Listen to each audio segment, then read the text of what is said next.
Good afternoon. My name is Ron Kruseniski. I'm the Information and Privacy Commissioner. On February 2nd, we sponsored a webinar for municipalities, and we had great interest, and many of you attended that. At the end, we attempted to answer many questions, but were not able to answer them all. In fact, we ended up with 74 questions that weren't answered. And our problem was, how do we go about answering that many questions? And the decision was that we're going to have a session like today just to answer questions. We did do some work in the meantime. The 74 questions were reduced down to 57 because some of them were duplicates. Our moderator, Alex Laroque, took the 57 and said, we can't even answer all those in an hour and a half, and reduced it to 27 questions, which we're going to attempt to answer today. And we are a little bit afraid whether there will be enough time for all of those, but we're going to do our best. Now, we are going to invite you to ask more questions today, but we are going to focus on the 27. And if Alex feels that she can slip in some of your questions, that's great. But we do only want to keep you for an hour and a half. So we're not just sure we'll get to all your questions that you asked today, but we're going to try our best. I wanted to give you one caution, and that is that in a session like this, all the moderator and the panelists can only give you general answers, general information, and can't solve a legal issue or a file that you may be faced with right now. So occasionally you may find the panelists saying, you know, that's a good question, but you should talk to your lawyer, or talk to SARM, or talk to SUMA, or talk to government relations. Occasionally you might hear Alex say, well, and call our office and we can go into it in more detail. So when it gets to a problem-solving matter or a legal issue where one needs to know more of the facts and there isn't time to deal with it today, we may have to get that answer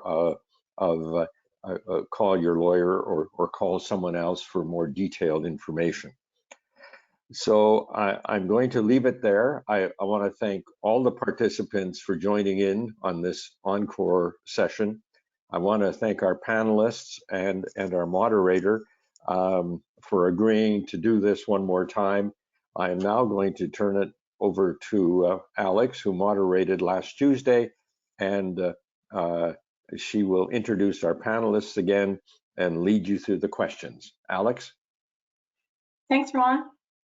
So back for the encore event are some of our original panelists. Nicole Afolabi, she's the Legal Services Advisor with Municipalities Saskatchewan. We've also got Michael Morris returning, Director of Legal Services with Saskatchewan Association of Rural Municipalities. And Colleen Christopherson, Manager of Advisory Services with the Ministry of Government Relations. Welcome back, guys, for round two. So for all the viewers today, just so you all know, you have joined the webinar in listen-only mode, so that means you guys are muted. And the webinar is being recorded today and will also be available on our website in the near future, along with the other ones that have now been posted from February 1st through 4th. And if you've missed those first 4 webinars, you can access them on our website. And also, just so the viewers know, under the chat function, you will see a link to a blog that we're going to bring up here in a moment, and also a link to the Act, the Local Authority Freedom of Information and Protection of Privacy Act, and then also a link to the Municipalities Act, which might be helpful having those acts open and available to you if you can have them that you can click open. We are putting a number of provisions in the slide deck that you guys can see, but not every provision that we might mention in the course of this webinar will be on the slide deck, so it might be handy to flip through them as we're working through things. So one of the things I want to let you guys know that you can ask additional questions like Ron said, and if we can squeeze them in on top of, like say we're talking about a particular topic and your question is on point, we'll try to build it in. But as Ron mentioned, we're going to try to get through at least 27 questions in the next hour and a half. So we'll do our best. And before we kick into the questions, I do want to bring up the topic of municipal maps again, because from the first day of our webinar, February 1st, and then also following the webinar that this group did on February 2nd, there was a number of questions that came up about municipal maps and whether names of property owners could be included on the maps when releasing them to the public. One viewer did advise us that the increase in interest might be because of the iHunter app that some RMs have signed on to. And this app allows hunters to see who owns the land so that they can ask permission from a landowner to hunt. There may be other reasons also why there is a lot of interest in this topic right now, I'm sure. On day one of the webinar series on February 1st, our office presented LA FOIT 101, clarifying the act for beginners. And during that webinar, our office did speak a bit to the question of municipal maps, and some guidance was provided in that webinar on the topic. So you can look back to that webinar. As well, in addition, our office has just released a blog on the topic, which is now up on our website. And the blog lays out different things to consider when making the decision whether to release the names of landowners or not. You know, it is a complex topic, but you know, you can look to the webinar, you can also look to that blog, and it certainly is not a complete yes or no answer for everybody. But I think, Mike, you've got a few thoughts that you might want to add for viewers on the topic of municipal maps as well. Right, yeah. So I did read the blog that Diane Aldrich had written. My only concern was that I felt perhaps it doesn't pay enough attention to the provision of the Local Authority Freedom of Information and Protection of Privacy Act that speaks to the fact that Section 3 says the Act doesn't apply to matter or material that is a matter of public record. And so my concern would be that the names or names of the registered owners of property are most certainly a matter of public record. They will normally appear in the assessment roll, which, although it is only open for inspection for a short period of time each year, council could have it open for inspection 365 days a year if it wanted. But also, it's of course the same information is available through the land titles registry. So my thinking is that at least the names of registered owners of property, I can't see that LA FOIP comes into play really, and that because that's a matter of public record, it's certainly not inappropriate to put that information on a municipal map. There may be other things, but I think the assessed value as well, again, it's a matter of public record. But there may be other things that RMs or municipalities are putting on maps that maybe could be left out in the interest of protecting people's privacy. But so it is, to be fair, it's somewhat of a complicated question, but I know that a lot of municipalities find this, being able to publish these maps with at least that kind of information is helpful, and there's a demand for it out there. So I'll provide some further input on that by way of an email, and we'll, I guess, work on that issue. Thanks, Mike. Those are great additions, and I think as we're continuing to work out this issue of municipal maps, your input there and the blog and other things, I think we'll be able to provide some assistance. So I think I would encourage, and I think you guys would agree on the panel, that if local authorities are trying to hammer this out and figure out, you know, can I not, we probably, I think, all agree to encourage them to contact us and discuss their situation and what their previous practice has been, what sections of the Act or acts they need to consider, to contact us or you guys, and we can help them work through it. Because I think people are hoping for a yes or a no answer, and I think it's just a little bit tough. And as you point out, Mike, there's a couple provisions to consider. We've got a blog that just starts to scratch the surface, so Would you guys agree that we should maybe just encourage people to call us, and we'll provide contact information at the end of the webinar? Yeah, that would Awesome. be good. Awesome. So let's get started with the questions. And I think we got through all the housekeeping stuff. So let's go on to question number 1. What about informal requests? In other words, in a discussion.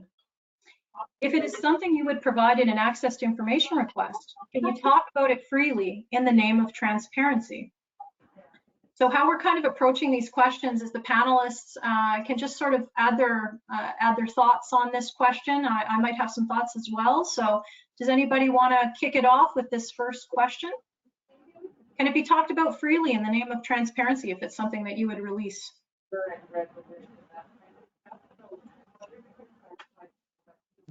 I can kick it off. I'll get us rolling. My thoughts on it are that it's a bit of a yes and a no. It depends on what kind of information we're talking about. So if it's general information that would be released to the public, to the general public, then yes, it's something that can be discussed. But if it's something like personal information of individuals, you have to consider privacy. So you can release an individual's personal information to themselves, but you may not be able to release that personal information to other people. So context of the information matters here and what kind of information it is. And another thought on this is that transparency is important, but don't forget about the obligations under Part 4 of LA FOIP. So the privacy provisions at section 23 and 32, all the way from 23 to 32 of LA FOIP, that deal with privacy obligations when it comes to personal information. So there's your yes and your no. So yes, some information that's general about the functioning of the local authority. Yeah, you probably, if you're going to be able to release that, you could, discuss it. But personal information, you may be able to release it to the individual, but not broadly to everybody else. Do you guys have any thoughts to add on that? The one thing that oh, sorry, Mike. The one thing that I would add would be that it would be important for the municipality to look at their policy on this. I know that your office, Alex, has a sample policy that councils should consider or could consider. And so certainly if they have a policy on the different types of documents and what could be released, that would be important for them to know and be aware of that in addition to the legislation. I agree that the answer is probably a yes or a no, depending on the different factors that surround it. Yeah. Great, yeah. Yeah, all I was going to say is, yeah, if you're confident that the records are accessible by the public, then, yeah, I wouldn't make a ratepayer go through the trouble of filling out a request, if you're confident of that. But if you're not sure, then might be a good idea to ask them to fill out a form. Great. That was a good warm up. Let's go on to number 2. Can council ask not to charge for LA FOIP requests? Yeah, that's an interesting question. The legislation talks about the fees, right? Payment of the prescribed fees. And then if you go to the regulations, they talk about in what circumstances, there's prescribed circumstances in which they may waive fees, right? That's section 5.8 of the regulations. And I guess the idea behind that is, perhaps the intent of the legislature was to ensure that municipalities weren't picking and choosing and giving information to one person for free and not to another. Although one of the prescribed circumstances is if, where was it? If it was less than $100, I believe. Sorry, I'm not looking in the right place now. I think adding on to that too, Mike, is the definition of the head who can decide. It's section 8. Yeah, and the big one being that LA FOIP is set up to sort of concentrate responsibility for access and privacy to a head or delegated individual. So I think my thoughts on that are that it probably would have to be the head or the delegated person with the responsibility and not a decision of council. Would you guys agree? Yeah, Section 8, Yeah. which deals with, of the regulations, which deals with waiver of fees, does say that these are the circumstances in which a head may waive payment of fees. And one of them, as I said, was if the prescribed cost or actual cost is less than $100. So if the basic request is $20, I suppose a head, as a matter of practice, could waive that and only impose a fee when it was going to take a bunch of time to to get the information. And I think that's really good, Mike, that you pointed out that it is the head. That in most of these requests, it's not a request that council is responding to. It's the head that must make that decision and make that call. And so I think that's a good point to make sure that we keep that clear. And I think Section 50 talks about, well, I don't think, but Section 50 of LA FOIP talks about delegation. So the head can delegate some or all of his or her responsibilities to another individual. We often see that as, for example, the chief administrative officer. So with that written delegation, it should be in writing, the chief administrative officer could make a call on whether to waive any fees or not charge fees.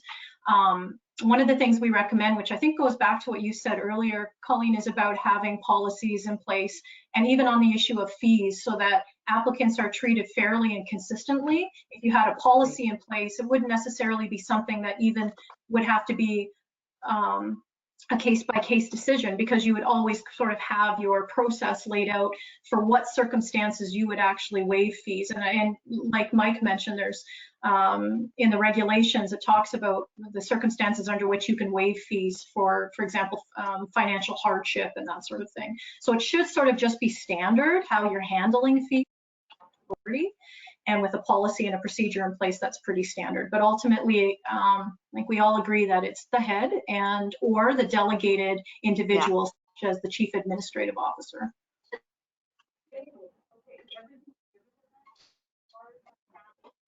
And question number 3. What if the person requesting the information gives you a deadline?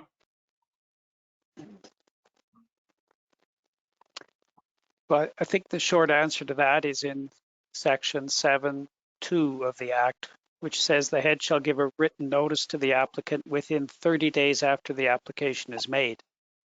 So short answer is the applicant doesn't get to set the deadlines. Yeah, I reproduced Section 7 here so that the viewers can see it. And what you'll notice here is subsection 7(2) is what Mike is pointing to. So the 30 days after the application is made. There's a number of deadlines, so to speak, in LA FOIP that local authorities should follow. But like Mike says, an applicant can certainly request something within a time frame. Maybe it's really important, they have something coming up, a court case or whatever, and they may ask for the information within their deadline. Like Mike said, no obligation to meet their deadline, but in the spirit of the Act, if you can, definitely, that's great. Get it to them as quickly as you can. But in terms of what the law requires, it is set out in the Act what those deadlines are. And just to add to that, I'm not sure if the question is dealing with LaFloip itself, or if it's a general question on maybe something that's applicable under the Municipalities Act, like the minutes or whatever.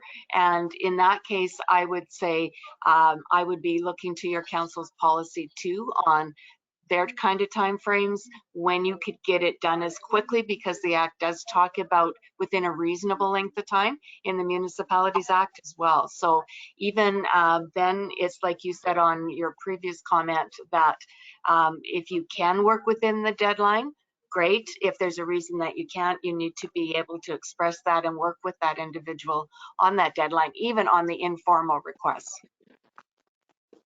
That's a great point. I should probably add too that even though there is the 30 days under LA FOIP under subsection 7(2) to respond within 30 days, it's important to let local authorities know that Section 12 of LA FOIP also provides the ability to extend that time up to another 30 days. But there's only specific circumstances under which you can extend another 30 days. So in total, it could be up to 60. So the original 30 plus extending up to a maximum of another 30. And some of the examples here I've put in the PowerPoint slide here, subsection 12(1)(a). You can extend up to another 30 days if the application. I do agree with everything that all other. I will just. Oh, sorry, I think we're having a little bit of sound issues there. So I was just saying you could extend up to another 30 days if, for example, the access request is for a large number of records and you have to do a search for a large number of records, so you may need more time. Or you're dealing with a lot of requests at the time. And we understand that municipalities, local authorities, RMs, villages, for them, a large number of requests could be 5, it could be 2, it could be 10. So for your organization, if it's a large number of requests, then you might be able to extend under subsection 12(1). Also, you can extend if there's a need for consultations. So maybe to make a decision whether to release or not, you have to consult with other parties. So you might need time for that. And also where a third-party notice is required. So I'm just sort of scratching the surface on that, but I just wanted to let our viewers know that yes, it's an original, like the 30 days is the first 30 days and you're supposed to try to meet that, but there is ability to extend in certain circumstances. Does anybody have anything else to add on that question?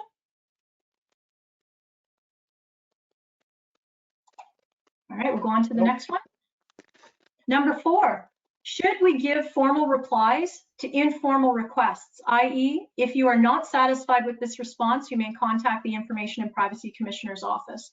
So in other words, like what they're quoting there is one of the things that are supposed to be in a response, letting an applicant know that they can request a review by the Commissioner's office. So that would be a part of a formal response. So the question is, should we give formal replies to informal requests?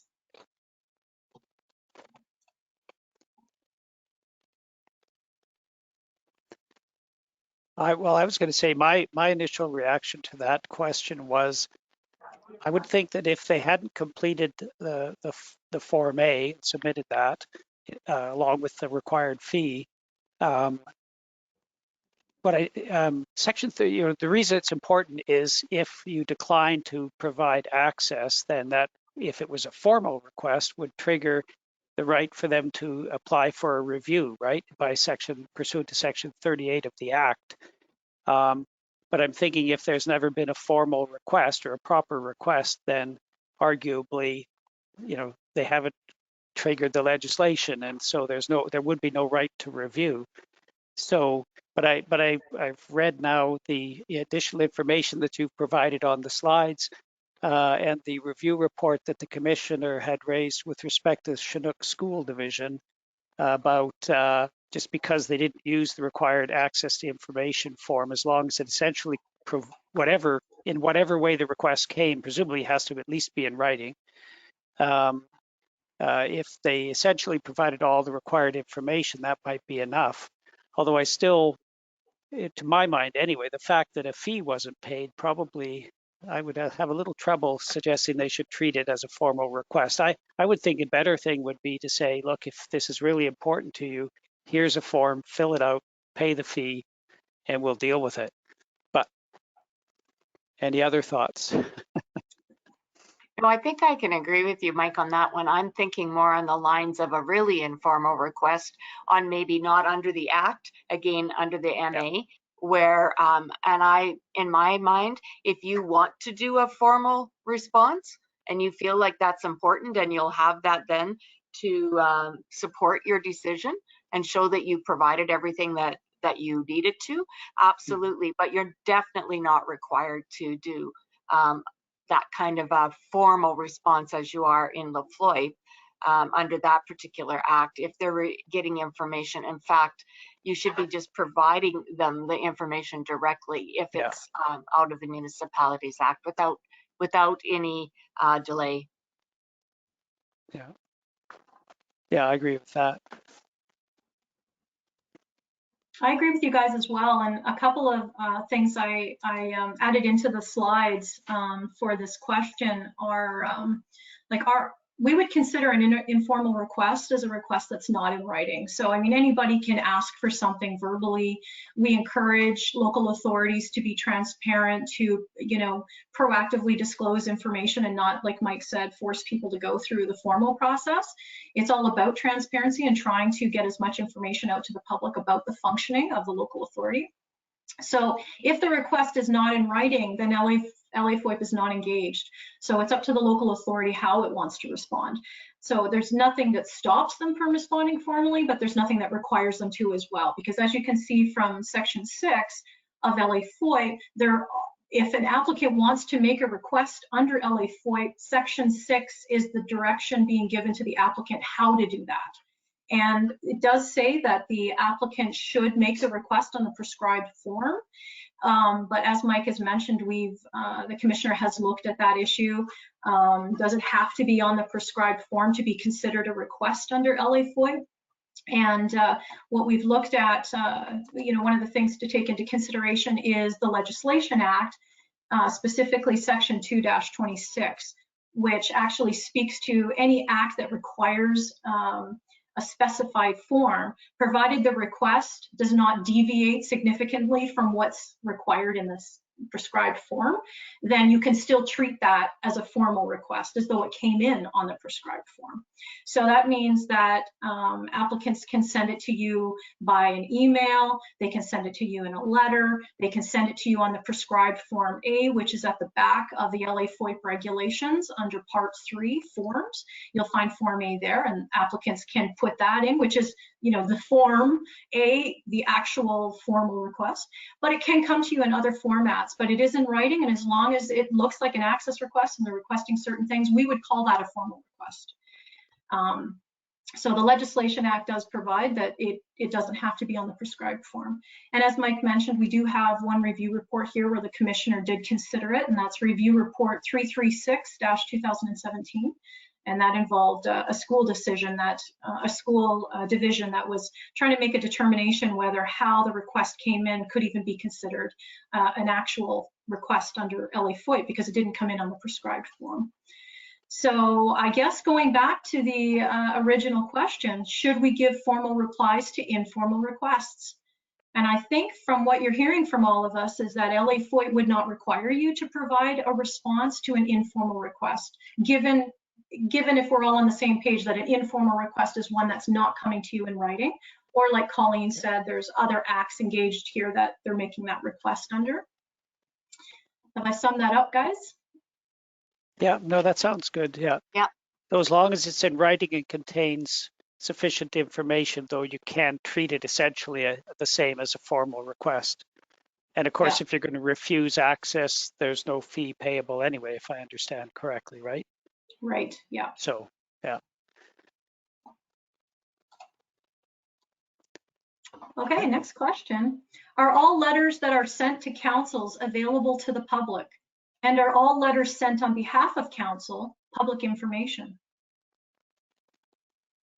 So I think the answer is no and no. And of course, because people can send a letter to council that's written on a confidential basis. And of course, if it is, and if it fits within one of the exemptions under Part 3 of the Act, then, you know, the public's not entitled to access it. And likewise, I mean, as an easy example, council could send a letter to their lawyer outlining, you know, some questions or whatever, but it's subject to solicitor client privilege. And of course, that's protected from access under, sorry, I've forgotten 18 or 20 of the Act, right? So yeah, there's certainly all kinds of communications that could be, you know, to which the public are not entitled to access because they're meant to be confidential. And even in the case if they are not confidential, there may be private information in addition to that. I will say, though, that under Section 117 in the Municipalities Act, this is not something that is automatically public accessible. So they would have to go through the process unless there was certain procedures in the policy of the municipality and different types of things that may make certain types of letters or whatever accessible. But certainly, yeah, it's not something that's just readily, yes, you can come in and access and read, like under 117.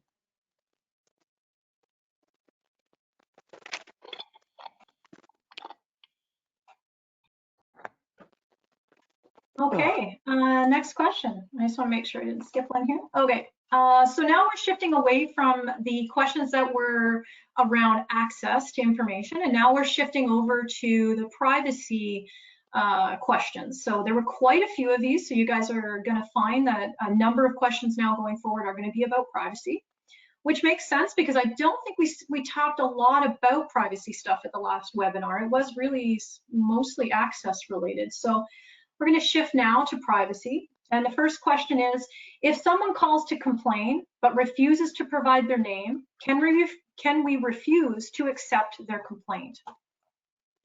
Now, of course, we took this question to be about privacy, you know, but I guess it really depends on what type of complaint we're talking about, because as you know, local authorities probably get a lot of different types of complaints coming in. Yeah. We interpret this to be a privacy type of question. Yeah, I actually, well, the way I looked at this question was, it's not so much that the language of the question is that you would refuse to accept their complaint, but rather the municipality may be unable to act on it if the person's not permitting their name to be used. And here's an example, two examples. Let's say someone's calling to complain about the condition of a neighbor's property, right? You don't really need to know their name because the designated officer under the nuisance abatement bylaw could go out and inspect the property anyway and see the same problem, right? So, you know, the name doesn't really matter, and you don't even need to record that when you're taking down the information. On the other hand, and we've had this happen a number of times, someone calls to complain about what they think is a dangerous dog. And they say, well, it attacked our dog or something, right? Oh, okay. Well, we can do something about that under the Municipalities Act, Section 375, but we'll need you to be a witness because how else are we going to prove that they've done something that would render you be sufficient to have them declared dangerous, right? Well, if they say no, then the unfortunate answer is, well, unless you are willing to give us your name and, more importantly, be a witness someday, we can't do anything about this, you know? So really, yeah, it's more a function of whether you can act upon it. If you can independently verify the information, then their name doesn't really matter. And you would never, as I said, I don't think you'd even need to record it necessarily. With the municipality looking at this, the Municipalities Act may also, and I will talk a lot about this, and I think you've noticed that already, but in the places where it's a natural person power, the municipality has the authority to have a policy on what they're going to look at and deal with when it comes to complaints and which complaints or how they're going to receive complaints and those kinds of things. So I agree 100% with what Mike said there on, you know, some complaints you may absolutely need it in order to take an action. But I think that if the council has set provisions in place where they require you to do a written complaint to let them know or to sign it, then you kind of have to go by their natural person powers that they have chosen to have as their policy. So I'd like to build on what you guys said and add another angle to it. I'll come at it from the LA FOIP privacy breach side of it, which is another option.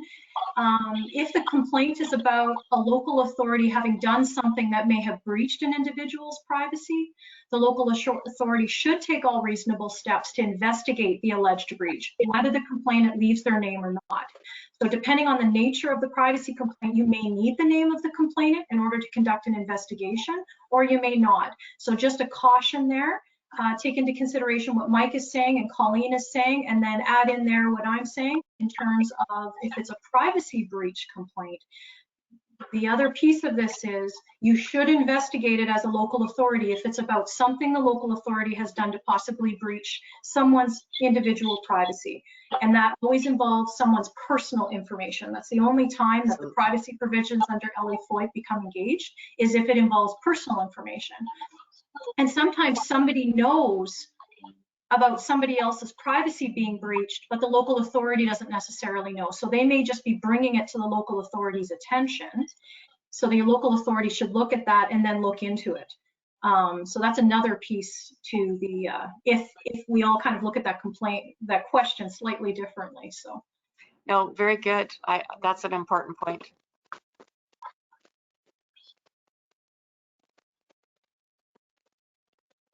The next question. Can councillors be provided a contact list with ratepayers as contact details?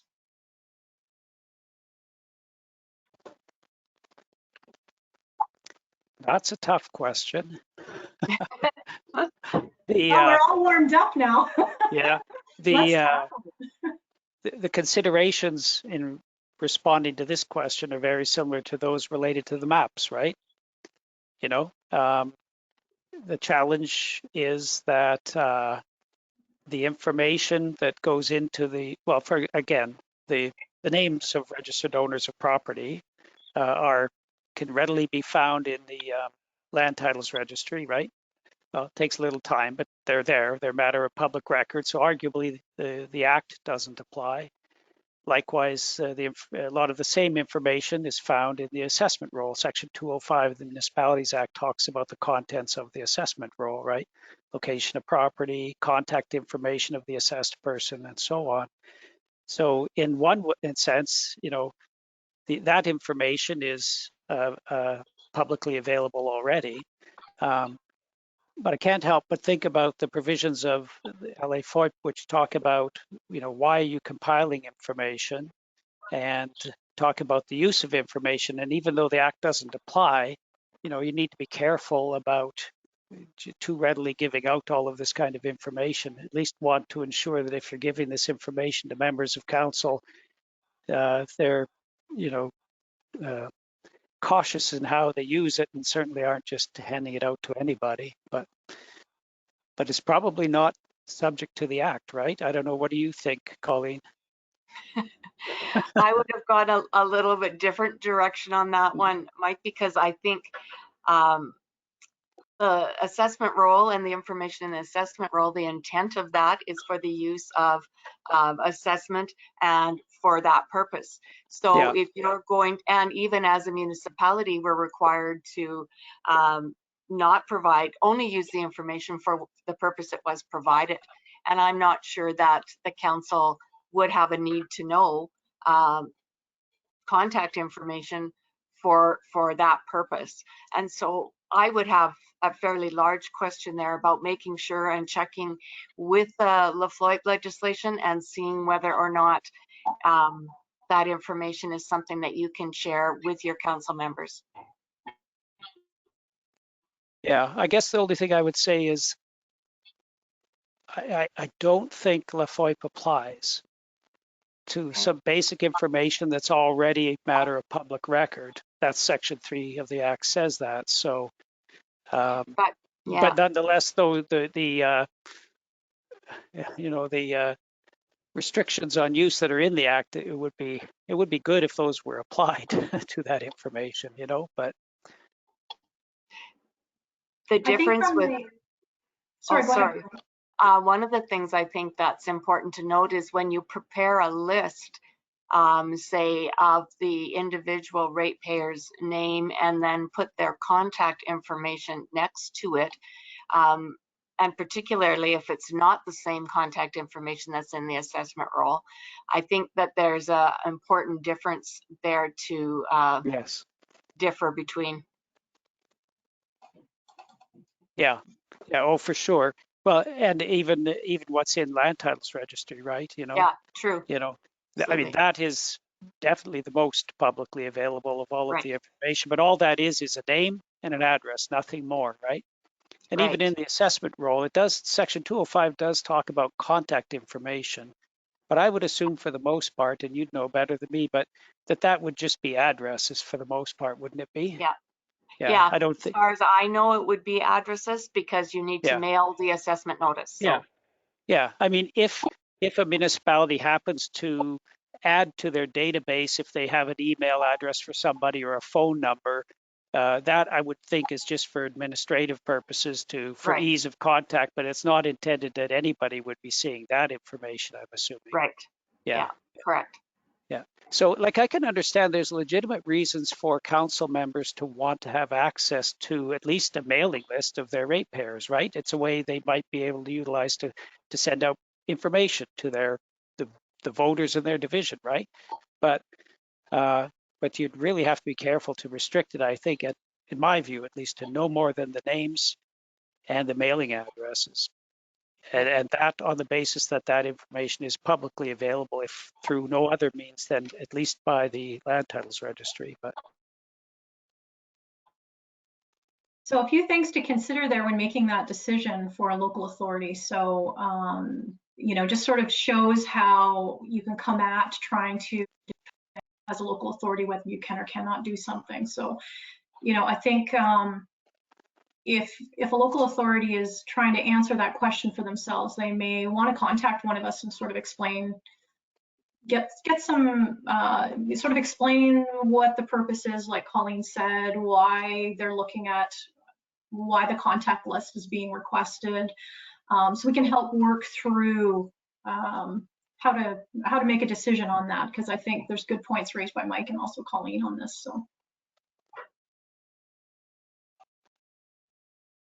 next question. How does the personal privacy of people affect the civic address registry for all municipal offices?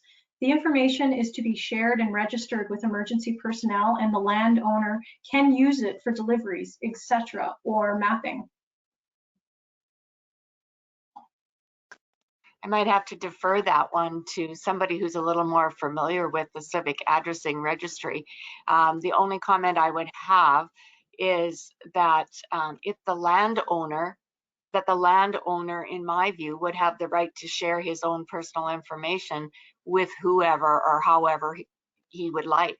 But it's from the other side, you know, getting the permission and moving that forward for emergency purposes.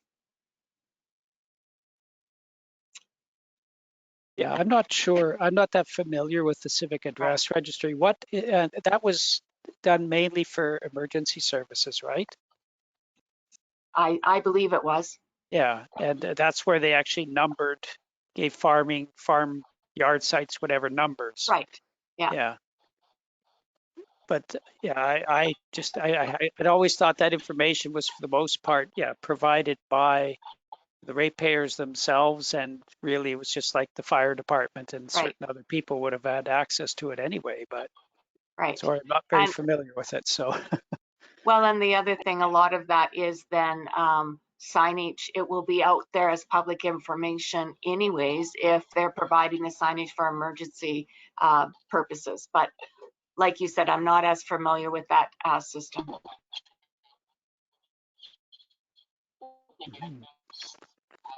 If an employee is under disciplinary sanction for having made a significant unauthorized personal purchase with a municipal credit card, can a citizen request details or a copy of that credit card transaction? yeah, I thought this was kind of a funny question in a way, because of course the credit card transaction itself, that's just an account that was paid by the municipality. So I suppose pursuant to section 117 of the Municipalities Act, the public's entitled to know what that was about, right? But my question was, how would the public be aware that the employee was under a disciplinary sanction? You know, and that takes you to those provisions of the Act, the LA FOIP Act, about what constitutes personal information. There, and if I recall correctly, I think salary, benefits, job responsibilities, that sort of thing, the public's entitled to know, but not everything else that might be in the employee's file. Mm-hmm. So just curious how the member of the public might have got to know about that. You know? Yeah, I had a couple of thoughts on this question as well. And, my first thought was that applicants can ask for anything that they want, and what they request should be released unless there's an exemption under Part 3 of LA FOIP to withhold it, or Part 3, or like Mike said, the personal information provision. So if I were processing this request, I would start with wanting to know what kind of information exactly is on that credit card transaction. Is there a name or a signature? Is there, what could constitute the personal information of the individual? I mean, it really depends what that credit card transaction looks like. Is it a till slip, something that they've signed for the purchase? If so, look at Section 23 of LA FOIP for the definition of personal information, because perhaps releasing the name of the specific employee in that case reveals that they are the ones under disciplinary action, which may constitute employment history under subsection 23(1)(b) of LA FOIP. So like Mike said, does the individual already know that this person is under disciplinary sanction? And would releasing that information now reveal that by connecting the person's name or the employee's name to that actual credit card transaction?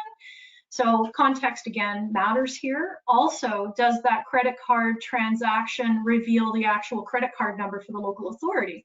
If so, maybe you have to look at Section 17, which is the economic and other interests of the local authority, because perhaps subsection 17(1)(b) may apply, as a local authority's credit card number may constitute financial information of the local authority. I can't imagine any local authority would want their credit card number out for everybody to see. So, there are provisions under LA FOIP to protect some of that information, and maybe it involves severing certain things and revealing and releasing others. Maybe it involves withholding the whole credit card transaction. So again, not a yes/no answer here, but there are some things that you might want to consider. And if I were processing it, that would be my starting point. What exactly is on this credit card transaction? And then I would look to LA FOIP to figure out, is there sensitive stuff here that should be withheld? Because the starting point is I will release unless there's something that I can, with authority, withhold under LA FOIP. And another thought that came to mind was maybe, I would want to understand the current status of this whole disciplinary sanction. Is there an investigation maybe underway with police services? And if there is, then maybe you want to look at Section 14 of LA FOIP, which is about law enforcement and investigations. Because if there is an ongoing lawful investigation going on, maybe you could be compromising that lawful investigation by releasing things directly related to their investigation. So those are just some examples of how you might want to come at answering that question if you have a credit card transaction in front of you and you have to make a decision, can I release this or can I not? But Mike does raise a really good point, how maybe the individual even knows that there is a certain employee under disciplinary sanction. So, you might want to be careful about what's being revealed in that sense. We don't know the background on this particular situation. So we're just spitballing here with our response. Anything to add there, guys, on that one? Yeah, no, I don't think so. I mean, for the most part, whatever the transaction was, when you get a printout from a vendor, you might have a bill for showing what you've purchased, and the printout from the vendor doesn't show the full credit card number anyway, right? They usually just show the last 4 digits or something. So yeah, you probably wouldn't have a problem there showing the account itself. But yeah, to my mind, the bigger issue is making sure that the employment history information is not being disclosed. Yeah. Exactly. I agree. Question 10. In the case where a resident submits their opinion on land use planning decisions and wants it to be kept confidential, could we release their opinion, perhaps content of an email, but withhold their name? So just on the outset of this one, I think this is one example where you need to take a look at the applicable legislation first and foremost and see if there's something in the Planning and Development Act, because that would be the act that would be appropriate here, has anything specific about that information. And then further to that, of course, you would need to look at the rules under LaFloyd that would apply for a personal opinion. Yeah, I would add to that. Yeah, so this is governed by the zoning bylaw, and as Colleen points out, the Planning and Development Act of 2007. But my advice to a municipality is if they've, as they're often required to do, if council has solicited public input respecting a proposed development, for example, they can only make a decision based on information that is shared publicly, so that everyone has, it's all part of this duty of fairness, right? So my advice always is that if someone in that kind of context makes a representation, let's say in writing, they submit it to the council, but asks that it be kept confidential, my advice is that you should contact that person and indicate to them that if you insist upon this being treated as confidential, we can't take it into account and we'll simply return it to you. But nothing that, we can't, keep secret, I suppose, anything that's going to influence our decisions. So you either remove that request that it be kept confidential, or it won't be considered. It'll be returned to you. Just sort of add to that, as well as what you guys have said there, that, a couple of my thoughts were that getting consent to release is always your fail-safe when you're not sure if you can release personal information.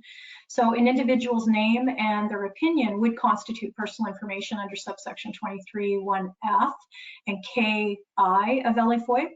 So if they've asked for it to be kept confidential, then you likely don't have their consent to release it. So your next option is to ask whether you can de-identify it in some way that nobody would be able to re-identify who the individual is.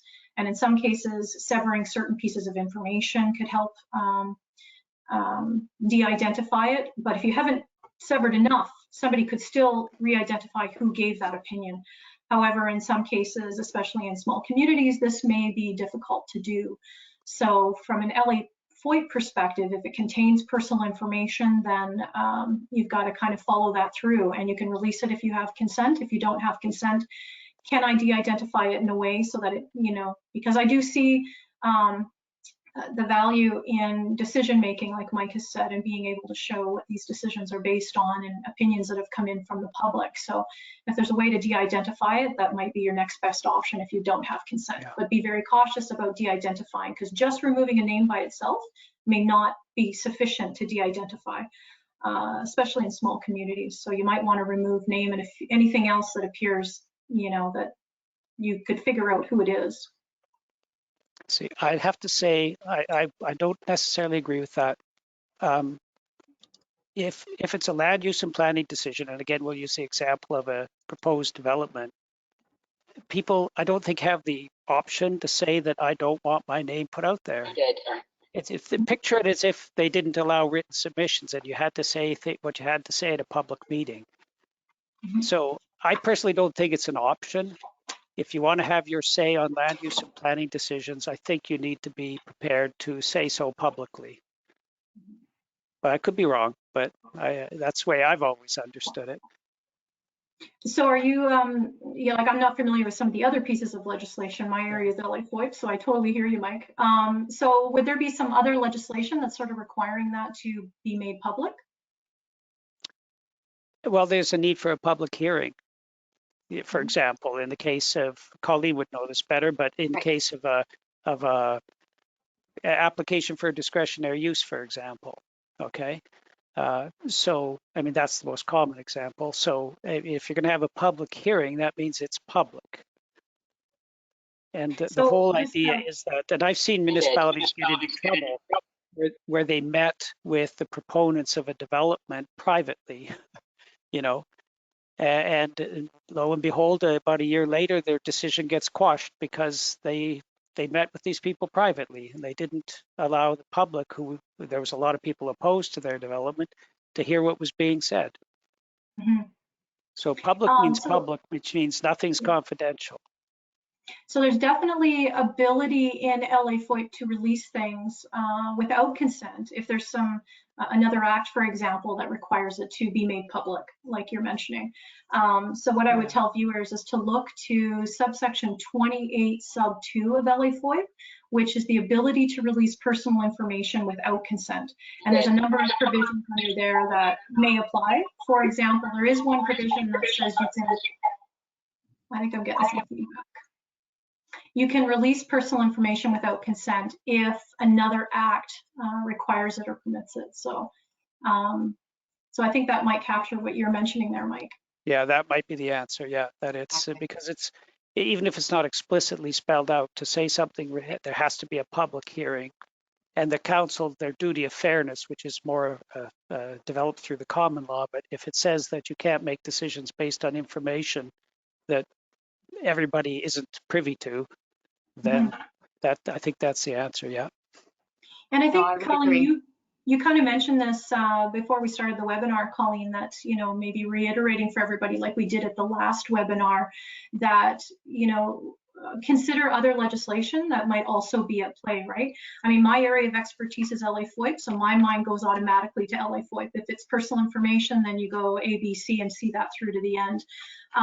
But there are other acts, and like, you know, Mike has mentioned and you have mentioned, you know, when you're trying to solve these questions for yourself as a local authority, don't forget about those other acts, because LA FOIP lays out some rules around personal information and protecting it, but there are provisions in there that provide for the ability to release if another act requires it to be released or permits it to be released. And then there's also other acts that have provisions that may prevail over LA FOIP. So this is why it's not always a yes and no answer, but again, the resources are out there to help you work through these problems, and you can contact the panelists, you can contact our office, and we can help you work it through. So we'll give the contact information of our office and the panelists at the end.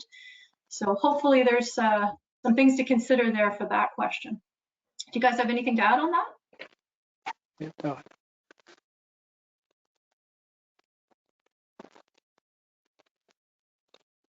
Next question, if a ratepayer makes a letter of complaint, can ratepayers see that letter with redacted information?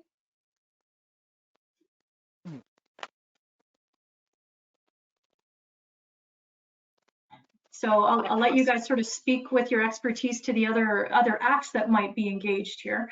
My head went again back to the question we answered earlier about de-identifying. You know, so if you're going to redact information, I take it from the question here, you've got a letter of complaint. So that would suggest to me that there's probably personal information involved in that complaint. And if you do have personal information engaged as defined under section 23.1 of the Act and 23.2, then you've engaged part 4 of LA FOIP, and now you have potentially some privacy provisions you have to make sure you're in line with.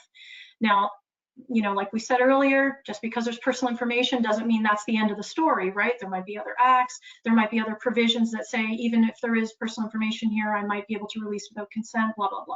However, the starting point for me, because LA FOIP's the act that I work with, is right away, do I have personal information? I suspect from this question that probably there is. And then I also see that they're bringing up redacted information, which suggests to me that they're probably trying to sever some things out, which makes me think, okay, now we're talking again about trying to de-identify that letter of complaint before they release it. So again, de-identifying, if you can do it in a way that, you know, it's not reasonably foreseeable in the circumstances that the information could be used either alone or with other information out there to identify the individual, then you've probably successfully de-identified it and could release it. Because once you take the personal information out, you no longer have the privacy provisions engaged in LA FOIP. So the key there is to remove the personal information in a way that sufficiently de-identifies it. And sometimes removal of the name alone is not enough, depending what the context is, what kind of information is in the complaint, what it's connected to. Just ask the question, have I de-identified it enough that somebody can't identify who the person is? So that's where my head went right away. You guys might have some other things to add on there. Yeah, I suppose it depends on the nature of the complaint as well, as we talked about before, right? You know, and so the remarks I made earlier in response to that question about, you know, if someone didn't want their name used, but they're making a complaint, I think apply equally here. So I don't think I have anything to add. Yeah, I have nothing to add there either. Okay. And Bacola, I've just learned that you're having some issues with sound. So I apologize for that. We'll keep moving forward, and hopefully your sound will work and you'll be able to throw some stuff in here. So fingers crossed. All right, we'll move on to the next question here. If a privacy breach occurs, does the city or local authority have a duty to provide information to the public? I wondered if section 28.1 of the Act, I wonder if that's engaged in circumstances like this. Talks about local authority to take all reasonable steps to notify an individual of an unauthorized use or disclosure of their personal information. So, oh, I see you have it right there. You read my mind. Okay. My head went to the same place, Mike. Yeah. So I guess there is an obligation, and if it's widespread, I suppose, as we often see in the media these days, right? It might be a matter of disclosing to the public generally that there's been this data breach or whatever you want to call it, but.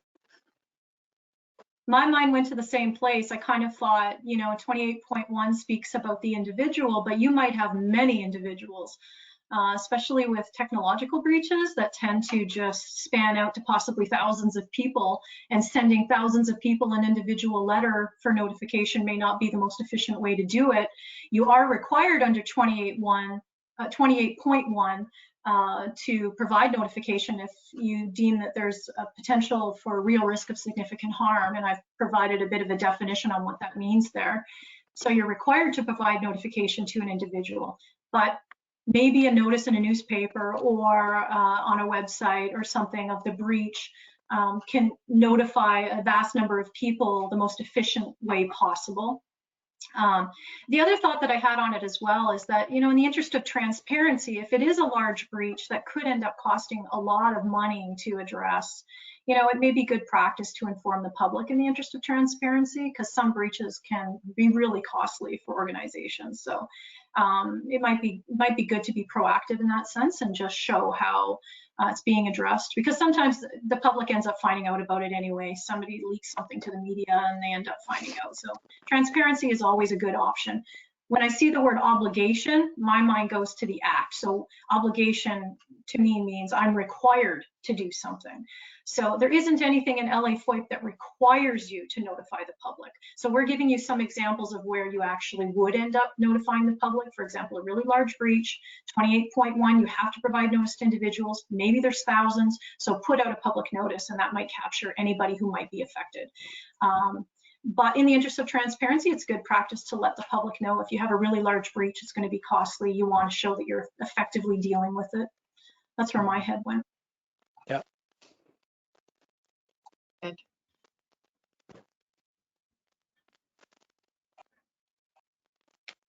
Next question. Can we include the name of the employee and their salary in the list of payables for approval for council, or should we only indicate an employee number?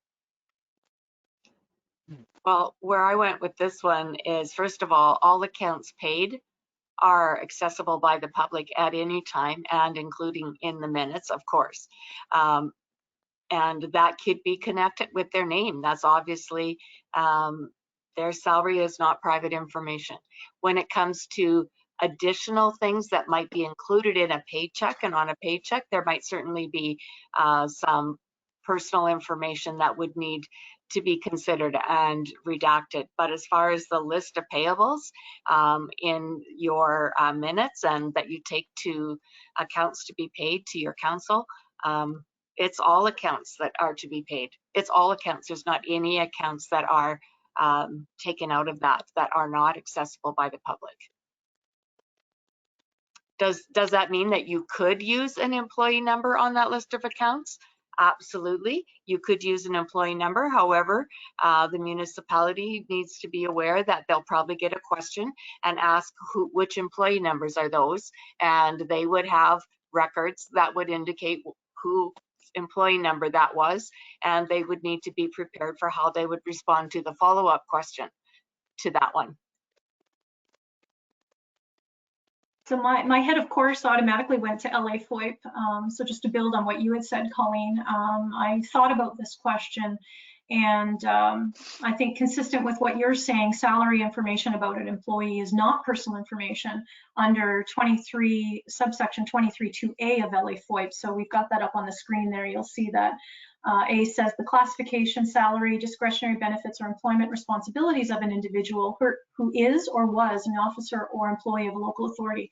So it's not considered personal information. So something like the annual salary of an individual, the Part 4 of LA FOIP and the privacy provisions would not be engaged if that's what we're talking about, is the salary. And of course, it's of an individual. So that says to me that the salary can be attached to an employee. And also, this is something that the provincial government does, and annually they do release the annual salaries of all government employees that make over, I think it's 50,000. So that would be consistent with what's going on provincially as well, and under the Freedom of Information and Protection of Privacy Act that applies to government institutions. So there's consistency there. The other thing that came to mind is that an employee number could be personal information under subsection 23(1)D of LA FOIP, which is an identifying number, symbol, or other particular assigned to the individual. So maybe best practice, maybe to stick to the name would be the safest, just because the employee number is not specifically identified under subsection 23(2) as being carved out as not personal information. But again, other things to consider, like Colleen said. So anything to add on that? I mean, if you can do name, why not go name? Like, why go employee number? I mean, they don't know who that is, right? So, I mean, it's about being transparent about what the employees' salaries are. And I think a number doesn't necessarily answer the question, because then they would have to go get the number and figure out, you know, what does the what is the mayor making, or, you know. Exactly. Yeah. No, that's a good thought. Okay, next one.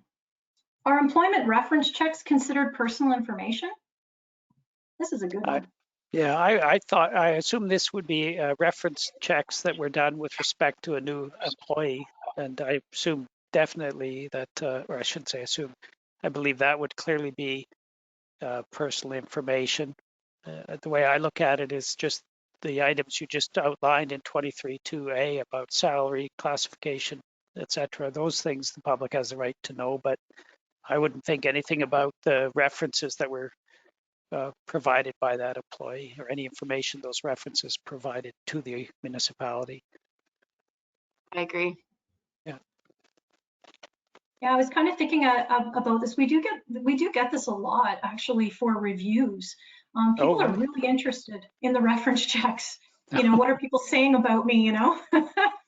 And just for the viewers, Bacola is having some sound issues and some freezing with her camera, so she'll be getting that fixed hopefully and be back with us.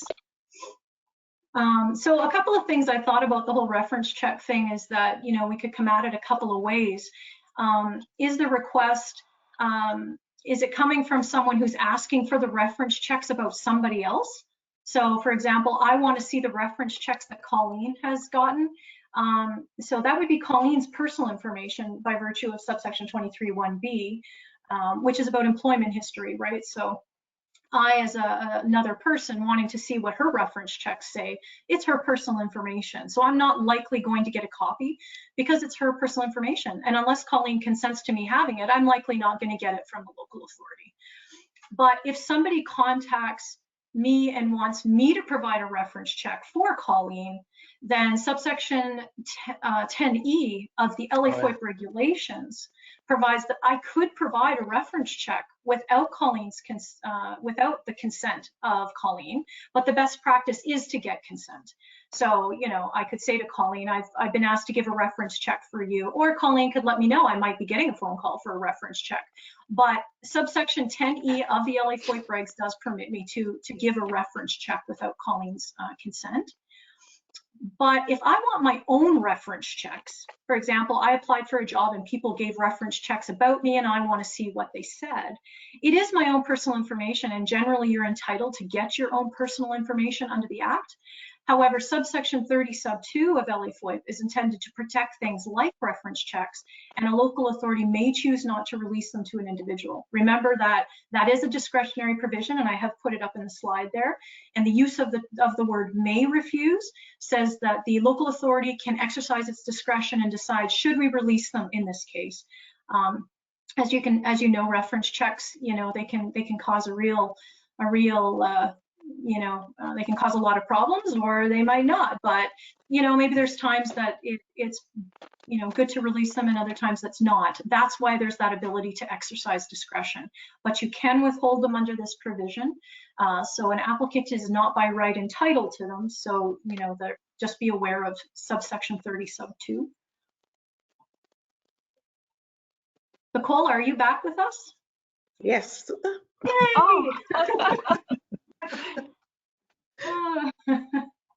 All right, so we'll go on to the next one here. Is a counselor's letter of resignation public information?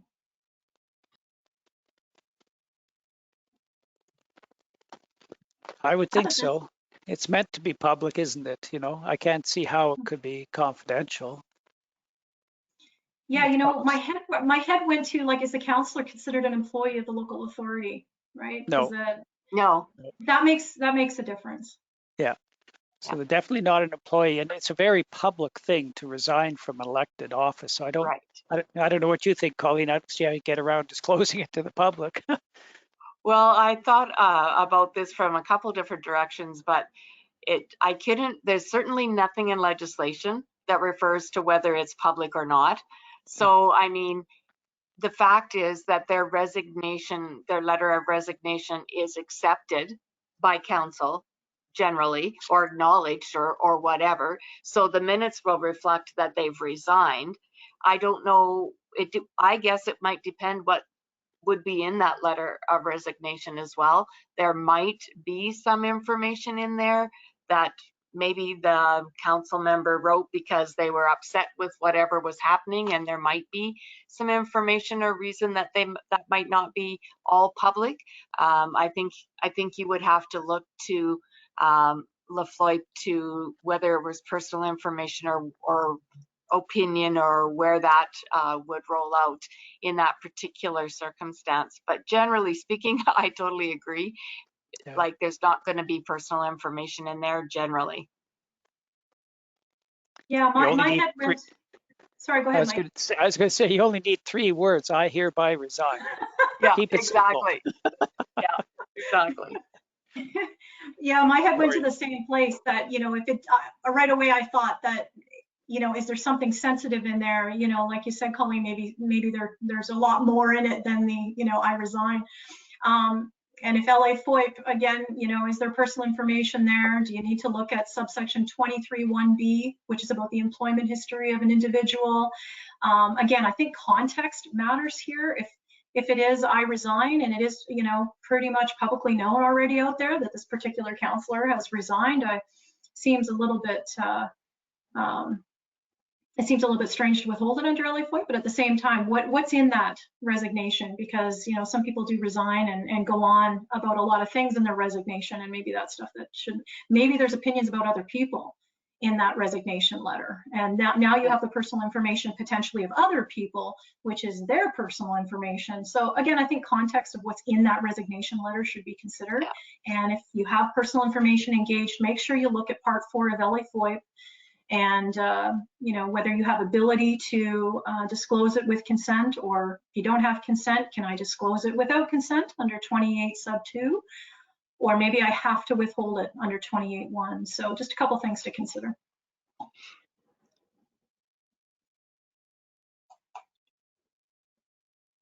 (16) Regarding information management service providers, or IMSPs, should we have a written agreement with a software company that provides specific software? For example, municipal software. My answer to that would be yes, because IT contracts are usually specialized contracts.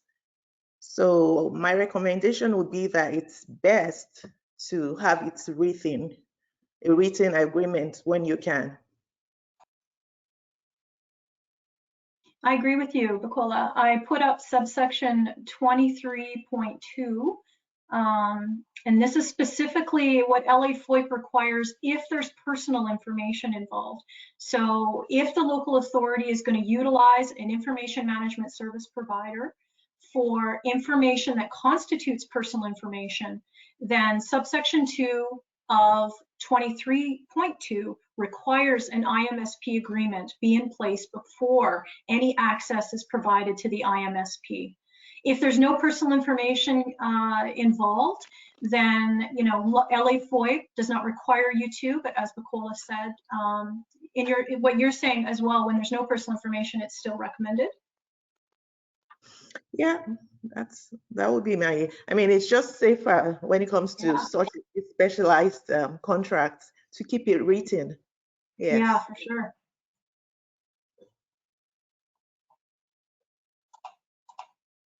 Okay, next question. After receiving an RFP that is confidential, how long should the municipality hold it prior to deleting or destroying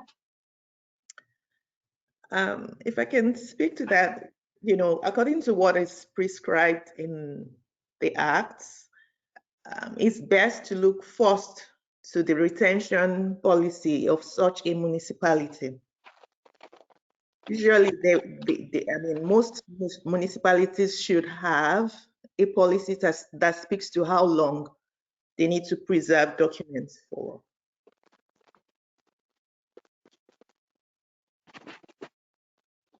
I agree.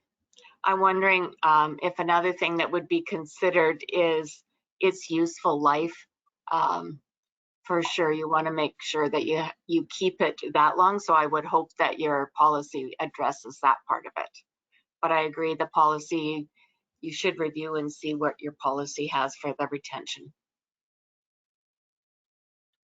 Yep. What about group?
I think you can. I think you can, but my head went to the same place. It's sort of, if people are making access to information requests, those records are part of the decision-making process by a local authority. So, if everything is shifting over to discussions on cell phones, there has to be some way to bring those into the holdings, the record holdings of a local authority, so that the rules apply, and the rules around retention and destruction, around making them accessible to citizens, and also about protecting them if there is personal information involved, or maybe there's stuff that's sensitive in those texts, not necessarily even personal information, but other types of sensitive information about the local authority that you want to make sure it's protected. And then, of course, personal information. Texting, my mind goes to, it's not necessarily a very secure form of communication. So I would be concerned about doing too much business by text. Yeah. I would add retaining it somehow, right? So it's accessible and you're accountable for the decisions being made in those texts. And I would like to add to that, that for a municipality, if this is between a councillor and administration or councillors plural, no decisions could be made in those texts. They can't make decisions. They have to be at an open public meeting, and it has to be by resolution. So decisions should not be being made. Now, there might be some operational type decisions which really council members shouldn't be involved in, but let's you know, there might be something about, well, where is the operator for the grader going today, or you know, there might be something on a that kind of a basis where they're gathering information. That might be a different type of text, but if they're talking texting and it's to make a decision and about information, that's not legislatively correct. I wasn't thinking of these texts and along the lines of decisions. I don't, as you say, Colleen, they can't make decisions in that way, but it's more about, and I see this often in when we're dealing with liability claims, you know, and the other side wants to find out, well, there must have been some communication between members of council and the administration or whatever. And so it's more about information being passed back and forth so it's a really convenient way to communicate, but someone should be making sure that there's records being retained of those communications because they might be relevant someday to a lawsuit, and they are, I think, arguably it could be viewed as being in the possession and under the control of the local authority, right? So public would, in theory, have the right to see what was being said, unless it's personal information or you know fits within one of the exemptions, kind of thing. But I agree with you guys. Yeah, the challenge is how do you save those things? Yeah, exactly. You know. And who's tasked with that job? That sounds like a hard job. Yeah. So we're back to the fact that the wise decision here and the safe decision would be to do your discussions at a public meeting and where everything is being recorded as they should at a public meeting. Yeah. Yeah. It ties in kind of interesting to the next question, because I think it's kind of related. Should staff be using personal cell phones at work? And even if they are compensated by the municipality, could their phones be seized if a legal issue arises? Yeah. I don't know if so if they were using their personal cell phones, for example, and we got involved in some litigation or something, I could see that it might be appropriate to say that we need to have someone check your phone. And again, this is a little bit beyond me in terms of how they do that, but to see if there's any, whatever it might be, emails, text messages that might be relevant to this lawsuit, kind of thing. So, but there's, generally speaking, if it's text messages or emails, there's someone on the other side. So if it's internal, you know, maybe the administration would have copies of everything already. I don't know, but that is the risk to using your personal devices, right? And I would have to agree with that, it's very possible for a phone to be seized in a case of litigation if, for whatever reason, it's going to be a piece of evidence. So that's a possibility.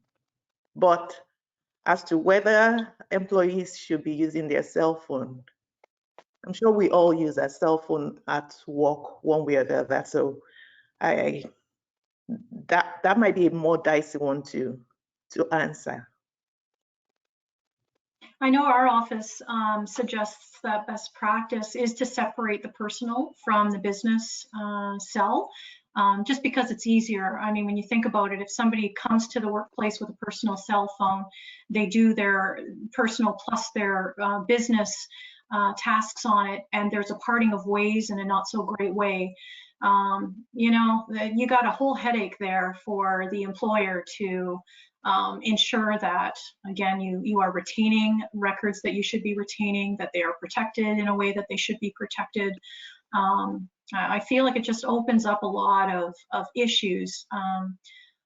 But you know, there are organizations that are use your own device. They have policies and procedures in place. And I guess if local authority is going to go that route, I think you would need to have some really strong policies and procedures in place. But ideally, I think we would recommend try to separate the business from the personal. I think it's just safer that way. But keep in mind that if you do allow employees to combine personal and business, you got to make sure you've got those obligations under LA FOIT covered off. And that might be through an agreement with the employee. It might be through policies and procedures or a combination of both. Yeah, those were a few thoughts that I had on that.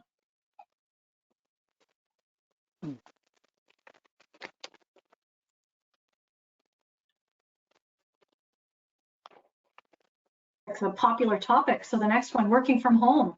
Should the town or local authority provide laptops to staff who are working from home? Is it okay to use personal laptops? What will happen if there's an access request? I think this is similar to the above questions, right? Go ahead, Nicola. As a follow-up to that question that you just, the previous question 19 on cell phones, and yeah, I would say that generally it's best when a municipality or a local authority can afford laptops. In that situation, I would say that it's best to actually separate business from personal. Yeah, that would be my comment on that one. I thought the same thing. I mean, it could be quite costly to provide laptops, so I can appreciate that for sure. If it's only a couple, maybe it could be afforded. And in that case, best practice, like you said, Bacola, I agree with you on that. Yeah, I agree as well. It's just, you know, like the phone's not so bad. Like I have my email on my phone, my work email, my personal email, it's all password protected. But I mean, the email's here at the office anyway. So if I left, it's all accessible here anyway. But if you've got stuff at home on your own laptop, you know, it should be under the control of the local authority if it's related to their business, but how do they access it if it's not at the same time being saved, you know, to the network that you have at your office? So yeah, and I think about, you know, say the local authority got an access to information request for certain records and it needed to conduct a search. Where do we have all of these records? You know, how does it go about searching the employee's personal computer? Yeah, it opens up a lot of not so great. There's potential for issues, I think is the point we're all trying to make. There's a potential for problems.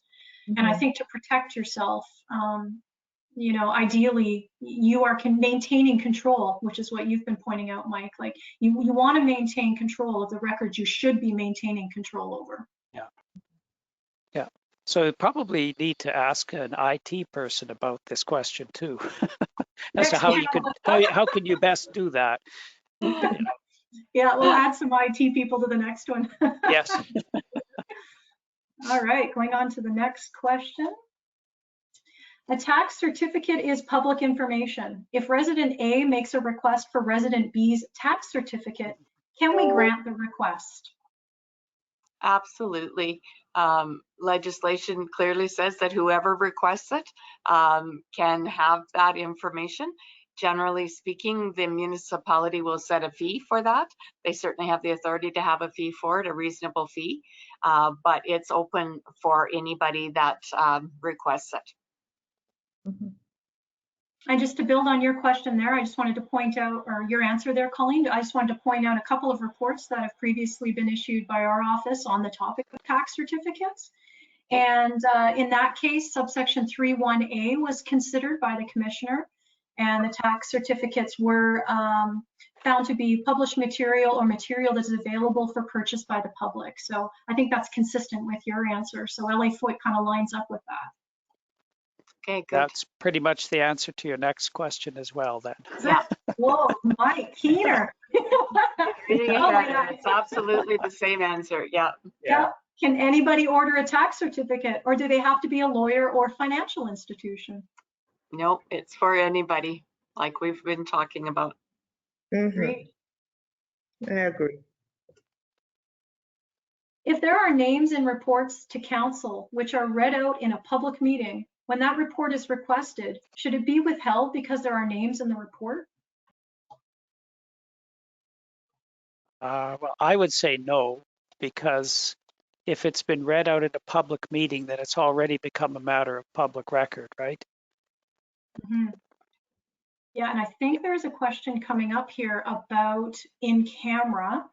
Let me just see what I've added here, a couple of notes. Oh, okay, yeah, so I've thrown out there 15(1)B if for some reason, but you know, you raise a really good point, Mike. If it's already been in a public meeting, then, you know, yeah, that's a tough one. Here's the thing that I think I would consider is if council did not think about the fact that it is personal information, that they should not have read it out in the public meeting, they may take a look at that. And I understand exactly what you said, Mike, about it becoming a public record. There might be situations where they want to think about whether or not that should be put out there, even though they in error read it out in a that's public a good meeting. point, yeah. But so the key is to think carefully about what you put in your reports to council then, right? Exactly. Yeah. Like, don't put in personal information if it is not necessary to enable council to make a decision on the matter, right? Right. Yeah. And it's not necessarily just a name. So I think we have to broaden that out a little bit to the personal information, because sometimes the name is not necessarily personal information. So I think that makes a difference there too. Mm-hmm. Mm-hmm. Yeah. I agree with you guys. Yep.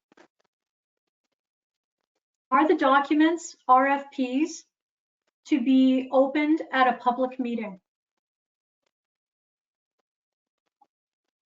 I'm not sure. Well, I guess they're referring to requests for proposals here specifically.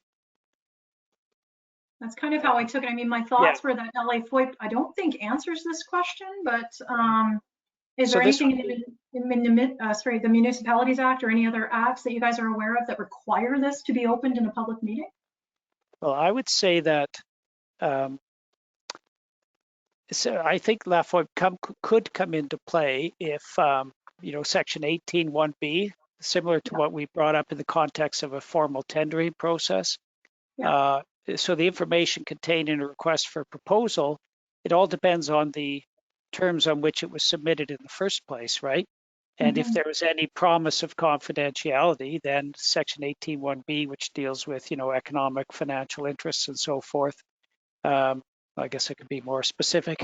If it was provided to the local authority and the expectation to be kept confidential and it contains financial or commercial information, that sort of thing, then I wouldn't, you know, I would at least keep some of the information confidential, I suppose. A request for proposal is a little bit different than a tendering process. So a tendering process might have a specific dollar figure attached to it at the end of the day, right? And I think there's a later question about that, but requests for proposals, if I understand correctly, are generally used when you're not necessarily looking for a specific price, but you're looking for ideas almost from different suppliers. So yeah, that's a good point, Mike. It actually does remind me of the discussion we had at the last webinar. And I think I mentioned in that last webinar a review report or two by the commissioner where he did find that the actual proposal packages submitted by these third-party businesses, not the successful bidders, but the just, you know, businesses that submitted their proposals, those entire proposal packages were considered commercial information. But that, and subsection, in that case, it was 19(1)B, so the equivalent provision in FOIP, which is worded almost exactly the same as 18(1)B in LA FOIP. So it would have some relevance here.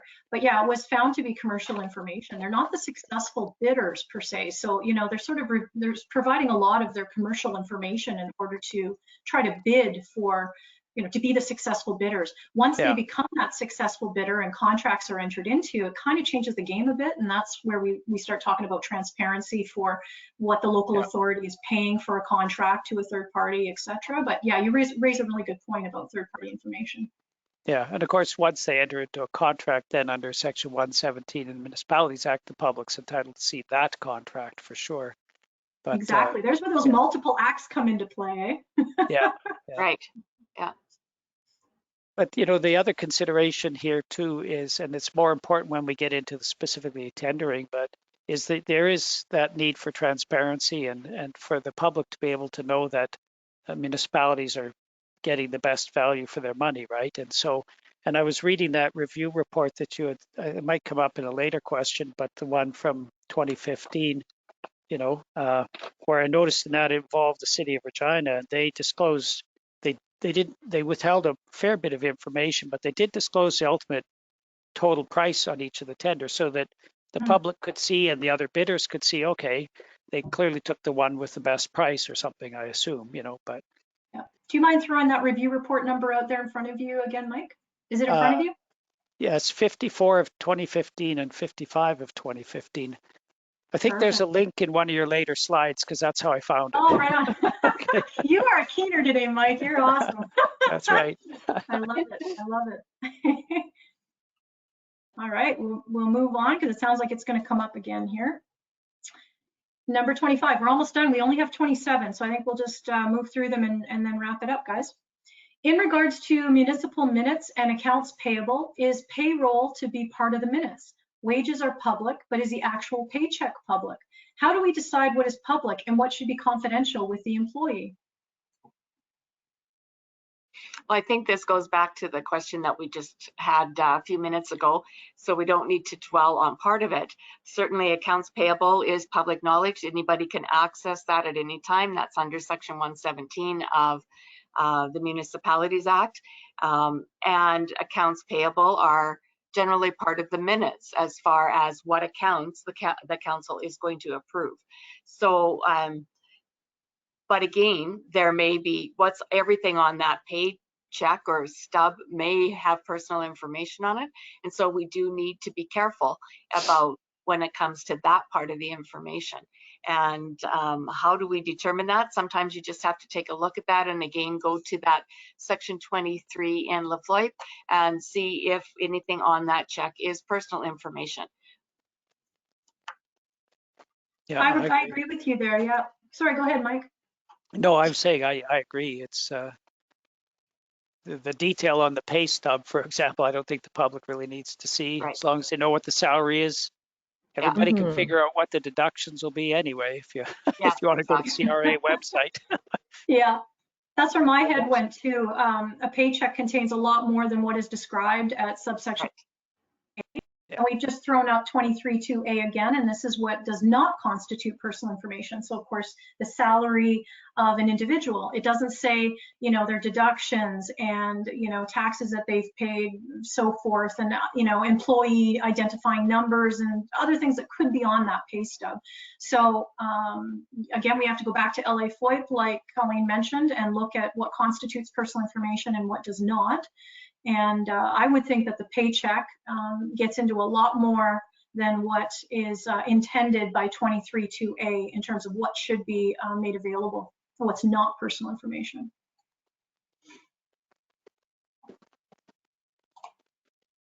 (26) What are the legal reasons that a public meeting of council can go in camera private session? Well, we can do this in the short way or the long way, but the short way would, a short answer would be in Section 120 of the Municipalities Act, where it says long range or strategic planning and any of the matters within Part 3 of Lafloy. So, I mean, that's looking at what kinds of things are personal information. There may be legal matters. There's different things that are listed out, but you would need to kind of check and make sure that you're falling within that guideline when you have a closed session. Yeah, and that's the key, is just to make sure you can justify being closed. Yeah. Sorry, Bacola. Oh, sorry. No problem. In addition to that, I was just going to say that, you know, any sensitive matters that needs to be discussed most times will be taken to in camera as well. Nice. And just a reminder too that if you do go in camera, then if somebody later makes an access to information request for the information of that in-camera meeting, subsection 15(1)(a), I believe, of LA FOIP provides that you can withhold information that has been discussed in a in-camera meeting, agendas and things like minutes. 15(1)(b). The head may refuse to give access to a record that discloses agendas or the substance of deliberations of meetings of a local authority if an act authorizes holding the meetings in the absence of the public. So, you know, Right. it is important to consider the in-camera option, and also for personal information, because you should be going in camera if it is discussing personal information, and you don't have the consent of the individual to, discuss that publicly. So some things to consider there. And just, sorry, go ahead. Just to add to that quickly, it's also, the legislation provides that the information that's talked about in the closed session is confidential information until it's talked about in the public. And so council and all of those people in there would be required, council members and the administration would be required to keep that private and confidential until whatever portions of it they need to discuss in the public meeting. And the resolution, of course, they can't pass a resolution, so no decisions can be made in that closed session. Nice. Last question, guys. What is considered public information regarding tenders? Do you just provide pricing for each company to the competitors, or do you make it all public information? And I think we partly answered that question already. Yeah. Well, based on that previous, like the review report that I had referenced earlier, and I think that's on your next slide. And that's consistent with the Court of Queen's Bench case that I was talking about at our last session. That I mean, it really comes down to what did you tell the people who are submitting bids that you would be doing with the information, and often there's some promise of keeping it confidential, but at the same time, overall, like the basic price, total price from each bidder is going to have to be made public, because that is to meet your obligations to be transparent, and no one would expect the total price to be kept confidential. What further information you might be able to disclose really, I think, depends on what you told the bidders you would be disclosing, basically. But there has to be a way of evaluating and to ensure that that the local authority was being fair to all of the bidders, right? That's their obligation under the common law and under the things like the New West Partnership Trade Agreement.